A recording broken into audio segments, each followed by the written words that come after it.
बहुत बहुत धन्यवाद आदरणीय श्री शांता कुमार जी का, जिन्होंने इतिहास को याद कराया। मित्रों, ये बात सही है कि इतिहास पुनः दोहरा रहा है। ये रावी नदी का तट, पुनः एक बार वही सभा, पुनः वही गेट, लेकिन नेतृत्व अनुराग ठाकुर जी का होगा। मित्रों, मैं युवाओं को संबोधित करने के लिए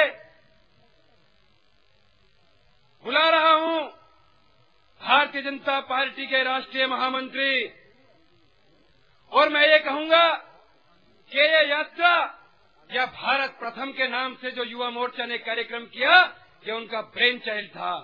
उनके दिमाग में से ये योजना निकली थी, और केवल योजना ही नहीं निकली थी, उन्होंने ये उस योजना को मूर्त रूप दिया। अटल जी की सरकार में सबसे युवा मंत्री, भारतीय जनता पार्टी के राष्ट्रीय महामंत्री श्री अनंत कुमार जी सांसद को मैं आमंत्रित करता हूं कि देश की तरुणाई को वो संबोधित करें, आंदोलित करें। भारत माता की, भारत माता की जय। हुए बलिदान मुखर्जी, जो कश्मीर हमारा है। मित्रों, ये जो नारा हम लगा रहे हैं, ये लाल चौक जाएंगे, तिरंगा फहराएंगे, ये माननीय अनंत कुमार जी ने हमें दिया है। मुट्ठी बंद करके लगाएंगे, लाल चौक जाएंगे, लाल चौक जाएंगे। माननीय श्री अनंत कुमार जी।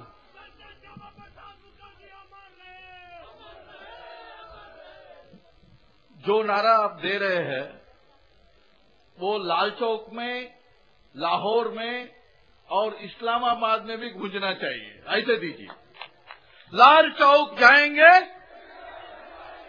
लाल चौक जाएंगे। लोकसभा में विपक्ष के नेता इस लड़ाई के नेतृत्व करने वाली बहन सुषमा स्वराज जी, राज्यसभा में विपक्ष के नेता अरुण जेटली जी,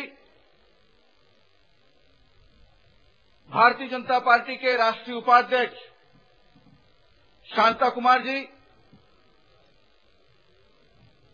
पंजाब के प्रदेश अध्यक्ष अश्विनी कुमार जी,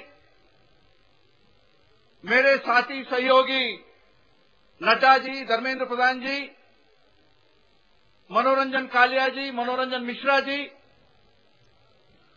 और इस यात्रा के नेतृत्व करने वाले, और हम सबके साथ जम्मू प्रवेश करके लाल चौक जा करके वहां तिरंगा फहराने वाले अनुराग ठाकुर जी, सितूपा जी और मित्रों, मैं सुदूर कर्नाटक से हूं, बंगलुरु का सांसद हूं।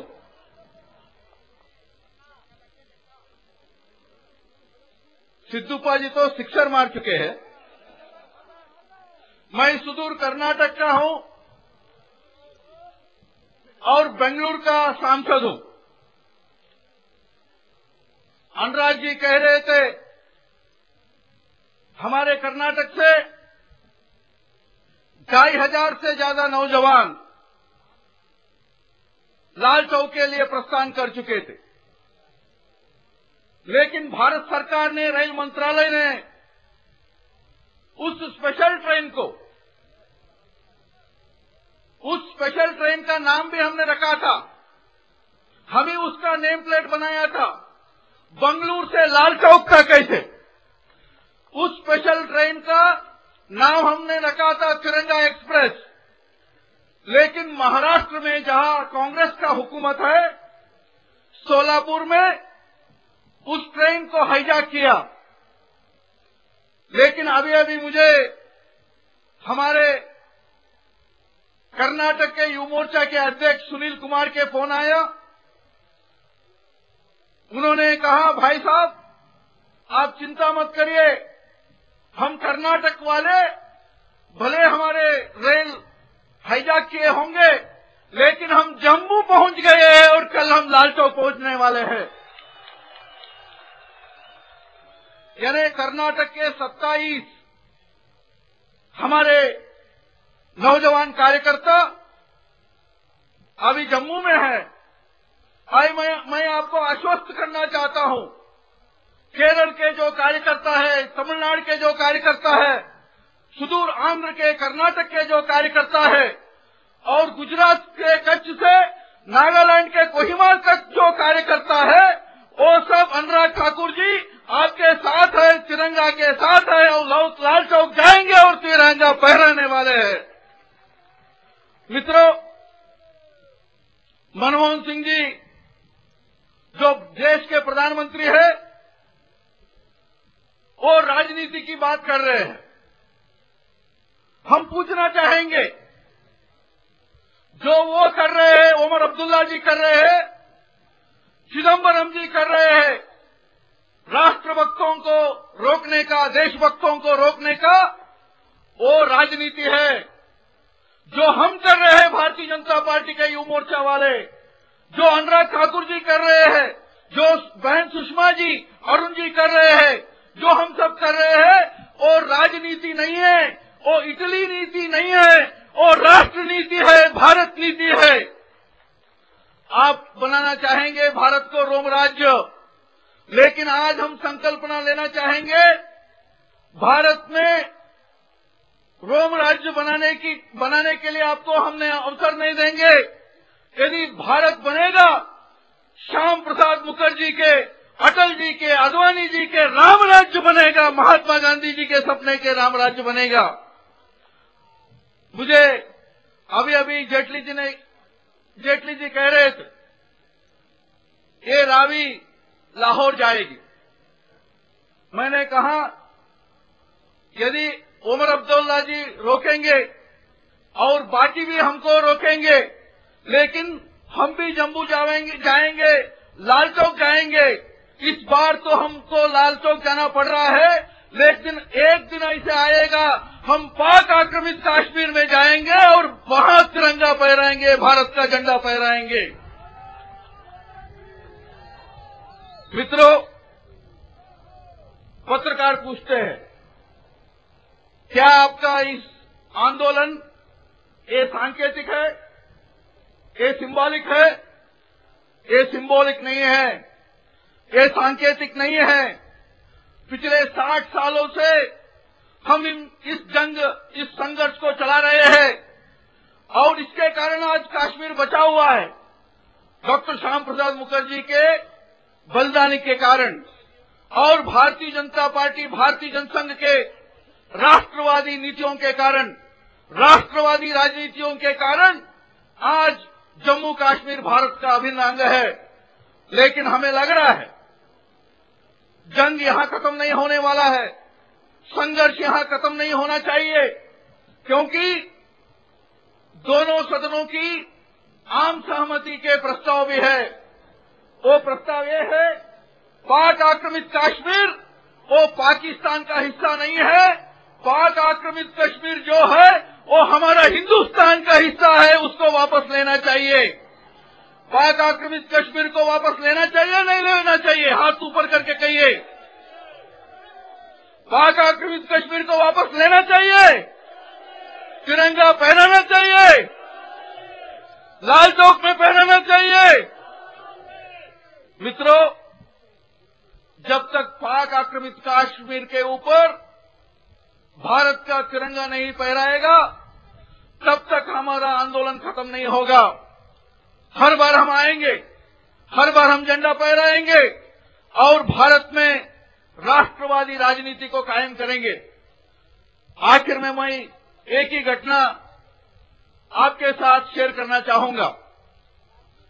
जब कारगिल का युद्ध चल रहा था, मैं अटल जी के सरकार में नागर विमानन मंत्री था। मैं एक बोइंग जेट फ्लाइट लेकर के थोइस गया था, सरहद पर। थोइस यानी सियाचिन के बगल में जो हवाई अड्डा है वो तोइस है।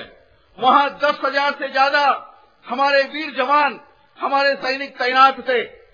वो जब मैंने उनको जाकर के वहां मिला, -40 डिग्री सेंटीग्रेड में, उस ठंड में, वहां एक 20-22 साल का नौजवान वीर सैनिक मुझसे एक प्रश्न पूछा, क्या हम अकेले हैं? भारत के सरहद का रक्षा करने के लिए, भारत को सुरक्षा प्रदान करने के लिए हम अकेले हैं? तो उस दिन मैंने अनुराग ठाकुर जी को कहा, भारतीय जनता युवा मोर्चा का प्रदेश राष्ट्रीय कार्य समिति में और पदाधिकारी बैठकों में मैंने कहा, हम भारत प्रथम समावेश करेंगे और यदि हम जंग लड़ेंगे, कश्मीर तक जाएंगे, लाल चौक तक जाएंगे, झंडा फहराएंगे और उस वीर सैनिक को हम जवाब देंगे, आप अकेले नहीं हो, पूरा भारत का 100 करोड़ जनता आपके साथ है, ये आवाज उनको सुनाएंगे। मित्रों, आज पूरा भारत के नौजवानों के प्रतीक स्वरूप में आप यहां पहुंचे हैं। आगे हमारा जत्था जाने वाली है, उस जत्थे में सुषमा जी होंगे, उस जत्थे में अरुण जी होंगे, उस जत्थे में हम होंगे। मैं शांता कुमार जी को भी आप सबके समक्ष आश्वस्त करना चाहूंगा, शांता जी, आप हमारे पहले सत्याग्रही है। हम तीनों तो 92 के डॉक्टर जोशी साहब के नेतृत्व वाली सत्याग्रही है, जो 53 के सत्याग्रही है। ऐसे शांता कुमार जी को, श्रद्धेय शांता कुमार जी को हम पीछे छोड़ के नहीं जाएंगे। हम आपको रथ पर बिठा करके हम जम्मू लेके जाएंगे, लाल चौक लेके जाएंगे। मित्रों, अनुराग जी के नेतृत्व में हम आगे बढ़ने वाले हैं। इस पूरा आंदोलन का एक रणनीति हमने सोचा है। उस रणनीति के तहत एक के बाद एक जत्था फूल पार करके हम जम्मू के ओर प्रस्थान करेंगे और आगे बढ़ते रहेंगे। आज जम्मू में जो कुछ हुआ उसका पूरा वर्णन अनुराग जी ने आपके सामने कह चुका है। 5,000 से ज्यादा हमारे कार्यकर्ता, देश भर के कार्यकर्ता जो जम्मू में थे, वो गिरफ्तारी दे चुके हैं।